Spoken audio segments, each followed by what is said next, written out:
Հիմա Արցախի հետ պետք է անել են, ինչ հիմա կարող ենք մենք անել։ Օրինակ ինչ կարայինք մենք անեինք։ Եվրոպան ամբողջ տեղ էր։ Կարելի է, չէ՞, ընկեր Մակրոնին խնդրել ու ասել, որ էթնիկ զտումների մասին մի հատ խոսա։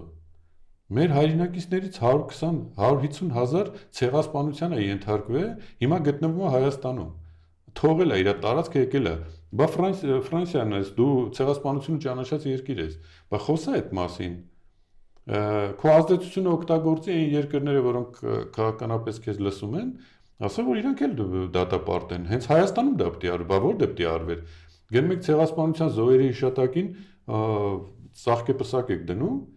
եւ ընդունել եք, որ ցեղասպանություն ողել է ու դատապարտել եք, շատ լավ է կարևոր տենց է կարել, նաեւ դուք այն երկիրն եք, որ էթնիկ զտումների մասին սկսեցիք խոսել, ու հիմա եկել եք այս երկիր ու այդ մասին չեք խոսում, բա այն բռնապետը ընդեղից բանով խոսում է, հերոստակամուրջով խոսում է ընդեղից, բա մի հատ ընդեղից մի հատ հարցրեք, ասեք այդ գերիների խես պահենք ջան։ Դու ինչ իրավունք ունես գտնվես եվրոպական արժի համակարգում, երբ որ քո մոտ գերիներ ես պահում, երբ որ Արցախում ցեղասպանություն ես իրականացրել, երբ ես հատուցելու այդ մարդկանց, երբ ես փոխհատուցելու, երբ ես երաշխիքներ տալու, որ այդ մարդիկ գան իրենց տարածքներում ապրեն։ Բայց այդ հարցերը պետք է բարձրացնեինք։ Քար լռություն։